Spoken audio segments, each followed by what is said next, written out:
ಇಲ್ಲೇ ಗಣಿತಗಳು ನೋಡ್ರಿ, ಚಂದಂಗೆ ತಿಳ್ಕೊರಿ. ಆಮೇಲೆ ಎಕ್ಸಾಂಪಲ್ ಮಾದರಿಗಳನ್ನು ನಿಮಗೆಲ್ಲ ಹಾಕ್ತದ. ಈಗ ನೀವು ಮಾಡಬೇಕಾದದ್ದು ಅನುಪಾತದ ಲೆಕ್ಕ. ನಿಮಗೆ ಟೈಮ್ ಕೊಟ್ಟದ, ಅದು ಅದರಿಂದ ವಿಡಿಯೋ ಆನ್ ಮಾಡಿ ನಾ ತಿಳಿಸ್ತೀನಿ. ಎಲ್ಲರೂ ಬೋರ್ಡ್ ಕಡೆ ನೋಡ್ರಿ. ನಿಮ್ಗೆ ಗಣಿತ ಮಾಡೋದಾಗ್ಯದಲ್ಲ, ಹಾಗಿದ್ರೆ ವಿಡಿಯೋ ಆನ್ ಮಾಡಿ ಅಂದ್ರೆ ನಾ ಬರ್ತೀನಿ.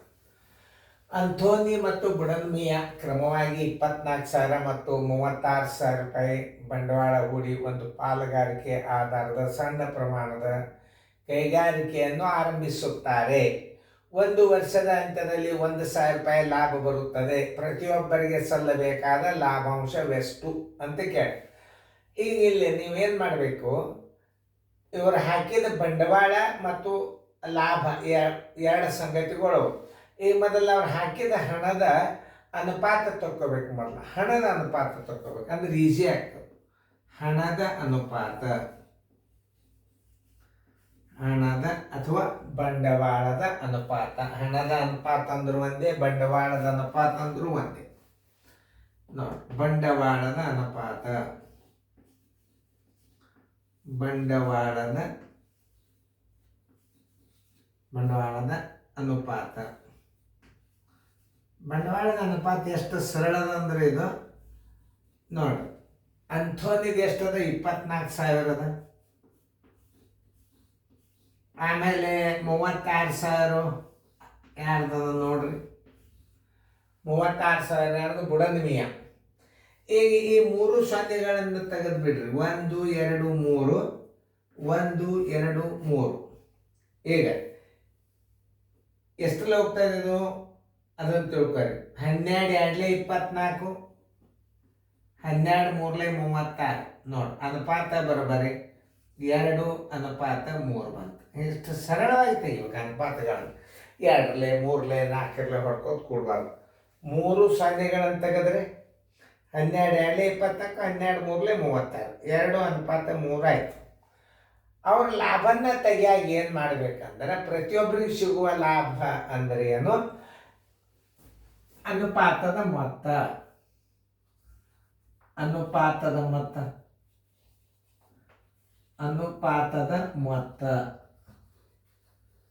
ಅನುಪಾತದ ಮೊತ್ತ ಬರೋಬ್ಬರಿ 2 + 3 ಬರೋಬ್ಬರಿ ಎಷ್ಟಾಯ್ತು? 5 ಅನುಪಾತ. 5 ಅನುಪಾತಕ್ಕೆ ಬರೋಬ್ಬರಿ 5 ಅನುಪಾತಕ್ಕೆ ಬರೋಬ್ಬರಿ 5 ಅನುಪಾತಕ್ಕೆ ಬರೋಬ್ಬರಿ 1,000 ರೂಪಾಯಿ ಲಾಭ.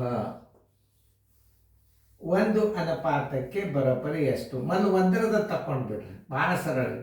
1 × 1000 ಸರಸ್ ಬಾಗ್ಲೆ 5. 5 1 5 200. 200 ರೂಪಾಯಿ ಏನಾಯ್ತು? 1 ಅನುಪಾತಕ್ಕೆ ಆಯ್ತು. ಇನ್ನು ಅಂಥೋನಿಯ ಹಣ ಬರೋಬರಿ,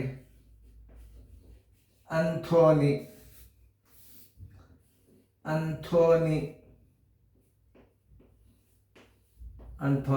ಪಾಲಿನ ಹಣ ಬರೋಬರಿ. ಅವನ ಅನುಪಾತ ಎಷ್ಟದ ನೋಡ್ರಿ? 2 ಅದ. 1 ಅನುಪಾತಕ್ಕೆ 200, 2 ಅನುಪಾತಕ್ಕೆ 400 ಆಯ್ತು. ಬರೋಬರಿ 400 ರೂಪಾಯಿ. ಇನ್ಯಾರ್ದು? ಬುಡನ್ಮಿಯಾದ ಅನುಪಾತ, ಬುಡನ್ಮಿಯಾ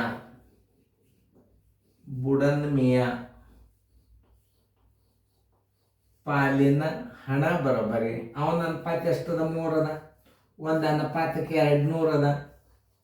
3 2 600 ರೂಪಾಯಿ. ಉತ್ತರ ಆನ್ಸರ್ = ಮೊದಲನೇದೊಂದು 400 ರೂಪಾಯಿ, ಎರಡನೇದೊಂದು 600 ರೂಪಾಯಿ. ಹೆಚ್ಚು ಕಡಿಮೆ ಲೆಕ್ಕಗಳೆಲ್ಲ ನಿಮಗೆ ಬಂದಂಗ. ಅದು ಅನುಪಾತದಾಗ ಇನ್ನೇನು ಯಾವುದೇ ಬುಕ್ಕ ತಗೋರಿ ನೀವು, ಇಂಥ ಗಣಿತಗಳು ನಿಮ್ಮ ನಾಲೆಜ್ ಬಂದ್ರೆ ಯಾವ ಬೇಕಾದ ಬಾದ್ರಿ ಬರುವ ಲೆಕ್ಕ ನೀವು ಮಾಡ್ಲಿಕ್ಕೆ ಬರ್ತದೆ. ಗಣಿತ ತಿಳಿತಲ್ಲ ಎಲ್ಲರಿಗೂ? ಚೆನ್ನಾಗಿ ನೋಡಿ. ಒಟ್ಟು ಲಾಭ ಬಂದಾಗ ಅನುಪಾತಗಳ ಮತ್ತೆ ಕೂಡಿಸ್ಕೋಬೇಕು. ಒಟ್ಟು ಗುಣಗಳು ಬಂದು ಅಂದ್ರೆ ಅನುಪಾತಗಳನ್ನು ಕೂಡಿಸ್ಕೋಬೇಕು. ಅವ್ರವ್ರ ಅನುಪಾತಗಳನ್ನು ಹಚ್ಚಿಬಿಟ್ರೆ ಅಂಥೋನಿ ಅನುಪಾತ 2 ಅದ. 1 ಅನುಪಾತಕ್ಕೆ ತಕ್ಕೊಂಡು ಬಿಟ್ರೆ 2 ಅನುಪಾತದ ಹಣ ಬಂದ್ಬಿಡ್ತದೆ. ಇದು 1 ಅನುಪಾತದಣ್ಣ, 2 ಅನುಪಾತಕ್ಕೆ 400, 1 ಅನುಪಾತದಣ್ಣ, 3 ಅನುಪಾತಕ್ಕೆ 600. ಕೋನಗಳ ಮೇಲೆ ಬರ್ತದೆ. ಒಂದು ಲಂಬಕೋನ ತ್ರಿಕೋನದಲ್ಲಿ ಅಥವಾ ಒಂದು ತ್ರಿಕೋನದಲ್ಲಿ ಕ್ರಮವಾಗಿ 1 ಅನುಪಾತ, 2 ಅನುಪಾತ, 3 ಅನುಪಾತ ಇದ್ದರೆ ಪ್ರತಿಯೊಂದು ಕೋನದ ಅಳತೆ ಎಷ್ಟು ಅನುಪಾತದಾಗ ಬರ್ತಾವೆ. ಮುಂದೆ ನಿಮ್ಮ ಪೇಪರ್ದಾಗ ಬರ್ತಾವೆ. ಅವತ್ತನ್ನು ನೀವು ಇದೇ ಆಧಾರ ಮೇಲೆ ಮಾಡಬೇಕು. ಚೆನ್ನಾಗಿ ನೋಡ್ಕೊರಿ ಗಣಿತಗಳು.